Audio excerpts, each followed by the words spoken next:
congregar. Na sua tradução está congregar. Não deixemos de congregar-nos como igreja, segundo o costume de alguns, mas procuremos encorajar-nos uns aos outros, ainda mais quando vocês veem que se aproxima o dia. Gente, cada dia pior. Antigamente a gente costumava falar dos crentes domingueiros. Depois eu usei a expressão crentes ceieiros, só vem na ceia. Primeiro os crentes só vinham no domingo, depois os crentes só vinham na ceia. Agora chegou na época que os crentes nem na ceia mais vêm. Gente, eu fico horrorizado. Jesus, Ele não impôs carga pesada nenhuma sobre nós. Mas se tem algum mandamento que Ele nos deu, e não foram muitos, o amor a Deus sobre todas as coisas, ao próximo como a si mesmo, é o principal. Outro mandamento que Ele nos deu é de observarmos a prática da ceia. A gente não faz simplesmente por uma religiosidade. Ceia não é religiosidade, é um mandamento do Senhor. Ele disse para quando nos reuníssemos, periodicamente, pegarmos um pão, um cálice contendo o suco da videira, e relembrarmos a morte dele. É um memorial. Para que existem os feriados na folhinha? Se alguém perguntou, por que tem feriado?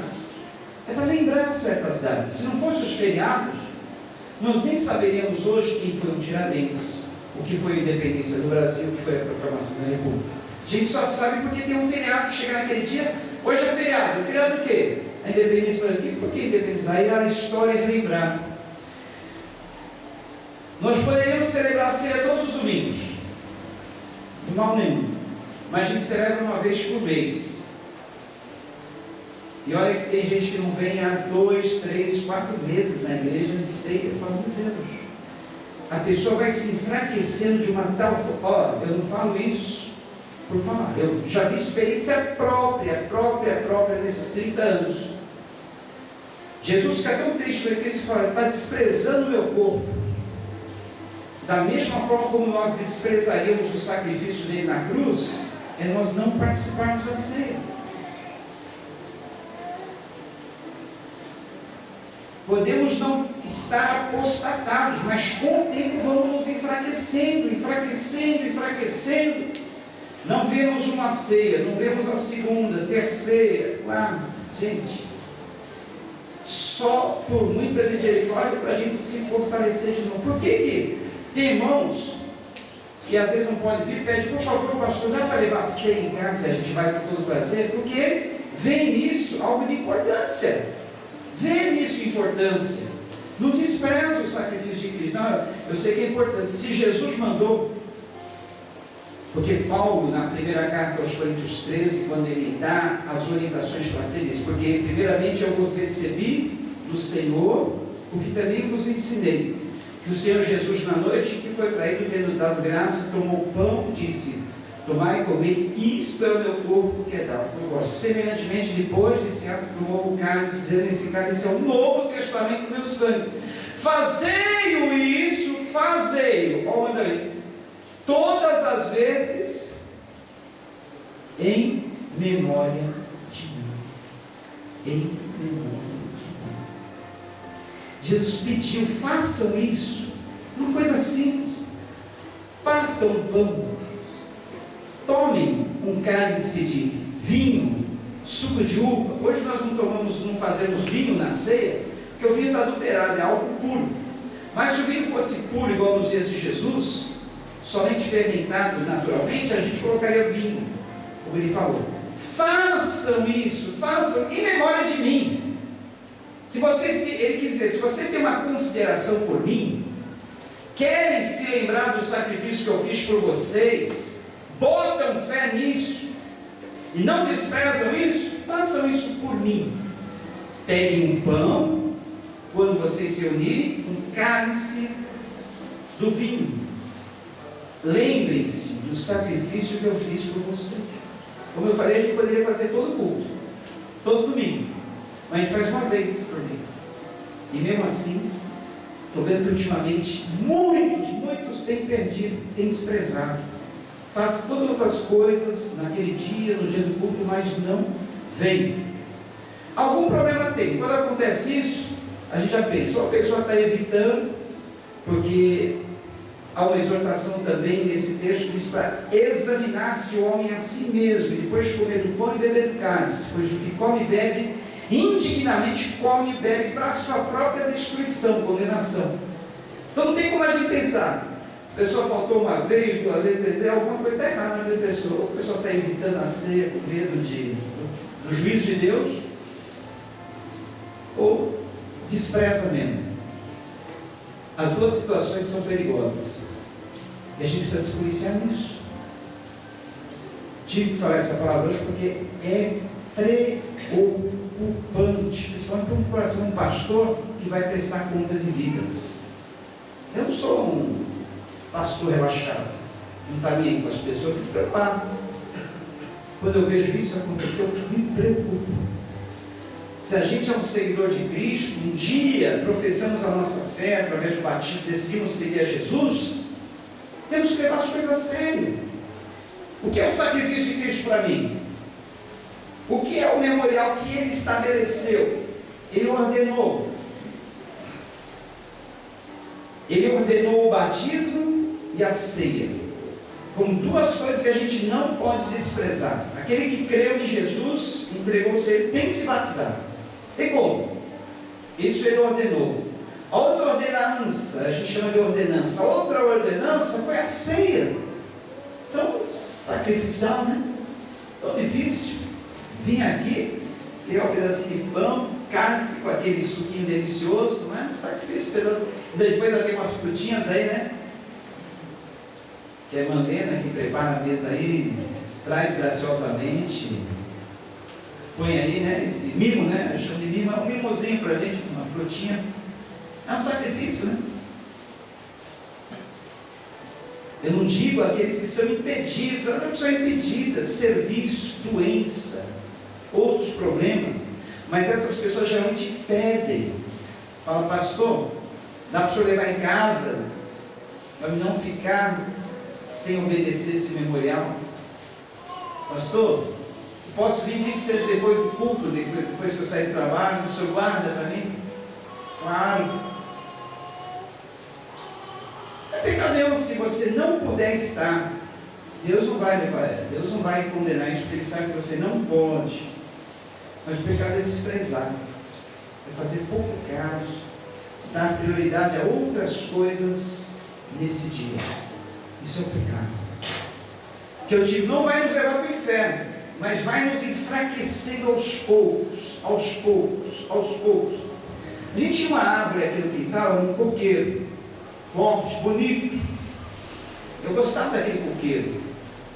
Ele deu inclusive alguns cocos para nós. Só que esse coqueiro aos poucos foi se adoecendo. E sabe o que levou ele a adoecer de tal forma que ele ficou oco por dentro? Oco. Pequenas coisinhas. Bichinhos pequenininhos, parasitinhas. Sabe aquelas plantas que enrolam no caule de uma árvore? Acho que é parasita que chama. Vai enrolando. Era uma plantinha tão sem vergonha, tão safada, era uma plantinha desprezível. Mas ela vai enlaçando o caule da árvore até apodrecer. Ela suga toda a força da árvore, ela toma toda a vitamina da árvore. Assim é o pecado, a desobediência na nossa vida. Vai sugando as nossas forças espirituais. Para a gente ver, a gente está com preguiça de vir para os cultos, sem vontade de fazer o ministério, desanimado. E aí para a queda eu passo. É um resvalozinho, cai. Depois da queda é difícil levantar, é muito difícil. E pode vir a apostasia. O que está caindo? Afastado? O que impede essa pessoa de ir para um centro de macumba? De ir para uma igreja católica? Estou cansado de ver isso. A gente acha impossível, pastor. Depois de conhecer a verdade, acontece. E é um processo, vai acontecendo lentamente, gradualmente. Então, tome essa palavra, leva para aqueles que você sabe que está no erro. Não é obrigação somente do pastor alertar os outros, Vocês podem exortar, vocês verem que algum irmão está incorrido nessa palavra, fale com o irmão, fale, irmão, o pastor na terça-feira, na quinta-feira, falou sobre a apostasia. É um perigo, irmão. Falando que tem minha irmã lá de Camboriú. Ela fala assim, é um perigo, Jonas, é um perigo. A gente apelidou ela de perigo. Mas é um perigo mesmo. A gente vai se enfraquecendo. Alguém já teve aqui anemia? Não é horrível, gente? Eu tive anemia aos 10 anos de idade. Sabe o que leva a pessoa a ficar anêmica? Falta de alimento. Não querer se alimentar. Onde ela deixa de almoçar? Tudo bem. Dia seguinte, eu não almocei hoje, não me fez falta, não vou almoçar de novo. Aí eu assim, vou ver só uma bobeirinha aqui. Ela vai se enfraquecendo. Eu deixava de almoçar para querer brincar na rua. Não queria perder o vento, na hora do vento, empinar pipa, na hora que os amigos iam jogar bola. Aí eu ia deixando de comer. Chegou uma hora, nos primeiros dias até que eu sentia fome, falava, não almocei agora, no fim da tarde estou com uma fome. Mas nos outros dias eu já não sentia mais fome, necessidade de comer, não sentia mais. Vai comer, filho? Não estou com fome, não. Não vai comer nada? Não estou com fome. O corpo parece que vai se habituando a não comer. Aí chega uma hora que a comida causa até náusea, não desce. Não consigo comer. A pessoa já está anêmica. Pode fazer exame de sangue que é anemia. E com a anemia vem a diminuição dos glóbulos vermelhos. Fica só os glóbulos brancos. O corpo perde toda a defesa, porque a defesa está nos glóbulos vermelhos. E aí começam a vir outras enfermidades. Inclusive pode até se transformar numa leucemia, que é o câncer do sangue. Olha só a importância de comer, se alimentar. E depois, para recuperar dessa anemia, é um trabalho. Eu passei por isso. Fiquei um bom tempo anêmico. É um tratamento sério, rigoroso, muita vitamina, muito medicamento, para o corpo voltar novamente a querer se alimentar. Na vida espiritual é a mesma coisa. Se eu deixo de me alimentar hoje, amanhã eu sinto menos vontade, no outro dia menos vontade. E olha, qual o período que a gente mais se alimenta da palavra? Não é nos cultos? Eu duvido.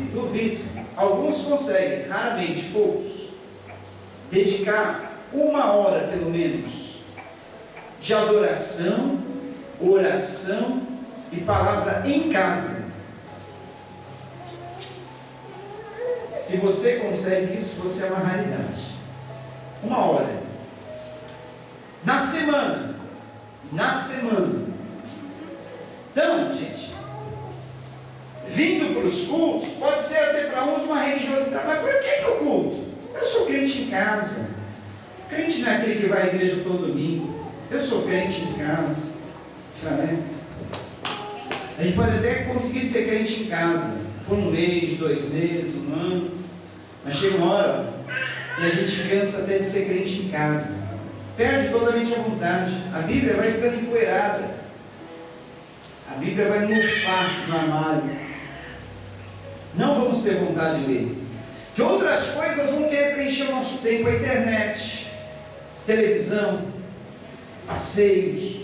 Então, gente, dê valor. Se você tem a oportunidade de estar na igreja, na casa de Deus, reunir-se com os irmãos 2 vezes por semana, nem que seja 1 vez por semana. Dê valor, isso é importante. É para a tua sobrevivência espiritual. Amém? Pastor, essa palavra está meio chata hoje, viu? Mas é para o seu bem.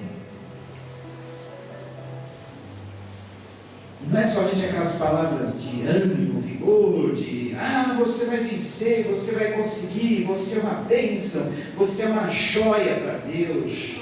Deus está feliz com você, vai em frente, é isso aí. Não é somente essa palavra que nos fortalece. Pelo contrário, às vezes, como na nossa vida física, não é o remédio mais amargo que produz efeito. Você toma aqueles remédios docinhos, não faz nada. Aí você toma um remédio amargo, às vezes está com problema no estômago, você toma um remédio docinho, não faz diferença não. Mas às vezes você toma um remédio amargo mesmo. Alguém já comeu alosna? O que é alosna? É uma erva, é a mais amargosa erva que eu já conheci. Bolo. Bolo, a alosna é pior que o boldo. Alguém já comeu boldo, que é bom para o fígado? Por que o boldo é bom para o fígado, para o estômago? Porque é amargo. Amarga tudo. Mas faz um bem, né? Faz um bem. Então assim, às vezes a palavra vem amarga na nossa boca, mas o estômago vai fazer um bem, vai fortalecer, vai curar, vai fortificar. É isso, gente. É isso. É isso. Eu queria somente dar palavras desse tipo que eu mencionei agora há pouco. Mas de vez em quando eu preciso dessas palavrinhas, porque a gente vê isso. Sente essa necessidade? Gente, aqui nós temos uma igreja que prega, para todos os pregadores que sobem aqui, eles pregam a palavra, ou ministram na escola, então é palavra mesmo, e a gente dá valor. Tem igreja por aí que você vai e você não ouve palavra, é só profetada, revelagem e mais nada, e as pessoas saem felizes, porque foram enganadas. Engana que eu gosto. Outros que só usam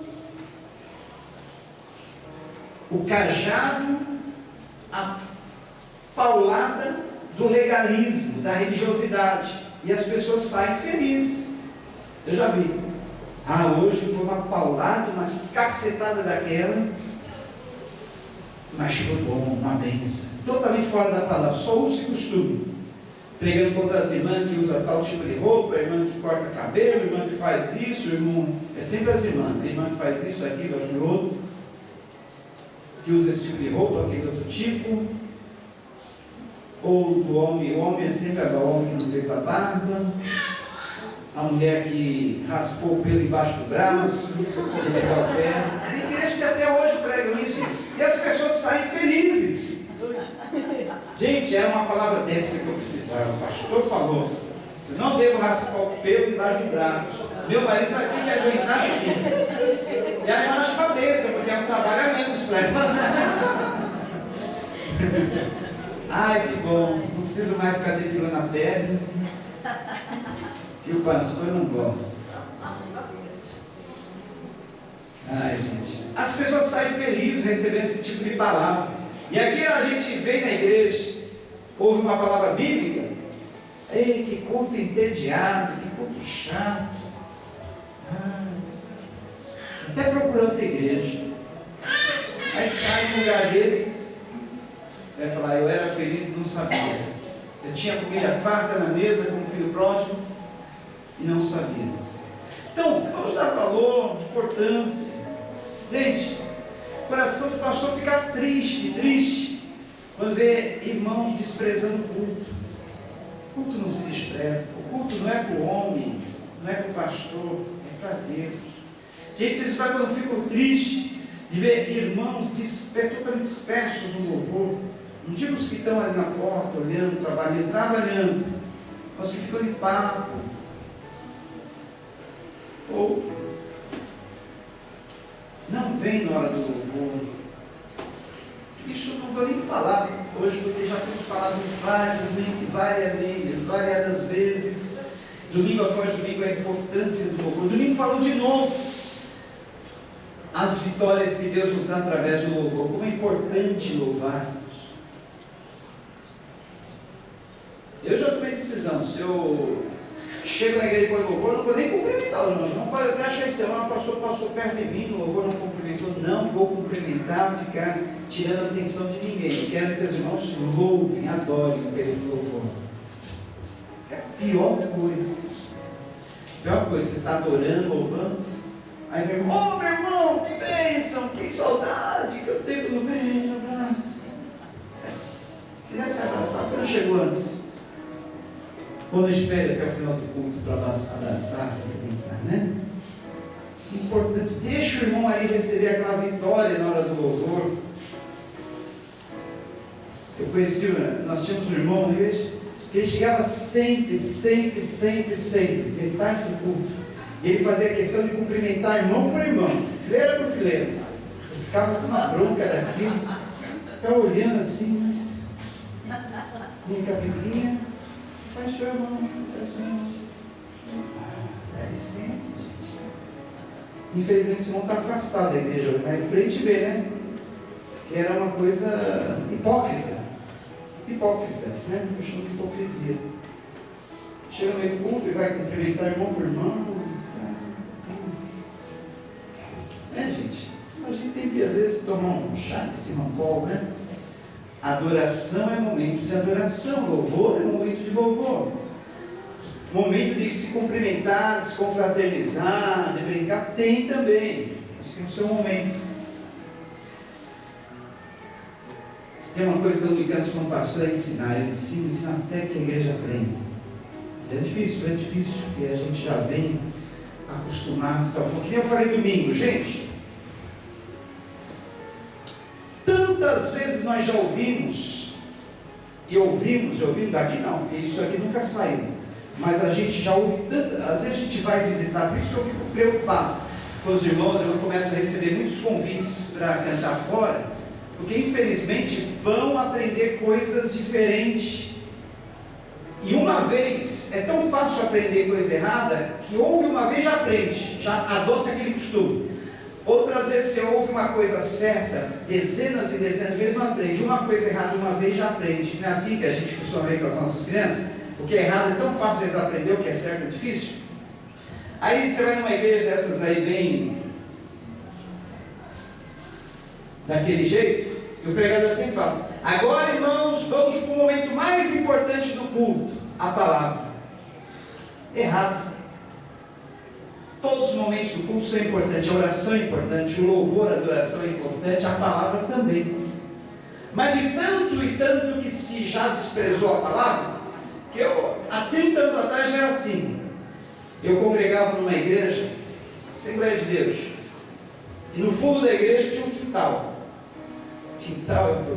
E eu via que os jovens ficavam o tempo todo. Aliás, os jovens gostavam do louvor e não gostavam da palavra. O louvor estava todo mundo ali, aí chegava o momento da palavra, ia tudo para o fundo da igreja, ficava lá brincando, conversando. Eu ficava horrorizado com aquilo. Aí chegava no fundo do culto, vinha todo mundo. Onde estava esse pessoal na hora da palavra? Aí de tanto isso aconteceu, os pregadores começaram: irmãos, o momento mais importante do culto é a palavra, temos que valorizar a palavra. Aí a palavra começou a ser valorizada, e o contrário começou a acontecer. Irmãos começaram a desprezar o louvor. Aí, por causa disso é que se habituou a dizer que a parte mais importante do culto é a palavra, porque antigamente a palavra era desprezada. Agora, ultimamente, né, os pastores resolveram caprichar mais na palavra, trazer umas palavras, porque realmente, às vezes, não dava para se ouvir a palavra. Era só exortação, cajadada, uso e costume, legalismo. Aí os jovens saíram fora. Mas aqui a gente não pode reclamar disso. Hoje está meio chato, sim. Está meio chato, mas é necessidade. Mas aqui sempre houve um zelo, um capricho pela palavra, preparação, estudo, comida de qualidade. Aí não se despreza a palavra, se despreza o louvor. O diabo sempre quer tirar o culto completo de nós. Ele não quer que a gente dê um culto completo a Deus, porque ele detesta isso, ver as pessoas cultuando a Deus. Então ele quer que o culto a Deus seja incompleto. Se a pessoa gosta da palavra, o diabo faz tudo para tirar a pessoa do louvor. Se a pessoa só gosta de louvor, o diabo faz tudo para tirar a pessoa da palavra. Porque ele fica morrendo de inveja de Deus ser cultuado e ele não, de Deus ser adorado ele não. Aí quando a gente deixa de adorar a Deus, deixa de louvar, a gente está dando um pontinho para ele. A gente está agradando ele. Ele fica feliz. Mas está vendo? Aquela pessoa lá não está nem aí. Você vira as costas para o louvor, ele não está nem aí, não canta, não adora. Ele bate palma, tal. Na hora da palavra não está nem aí, ela sai, ela não ouve, está no celular.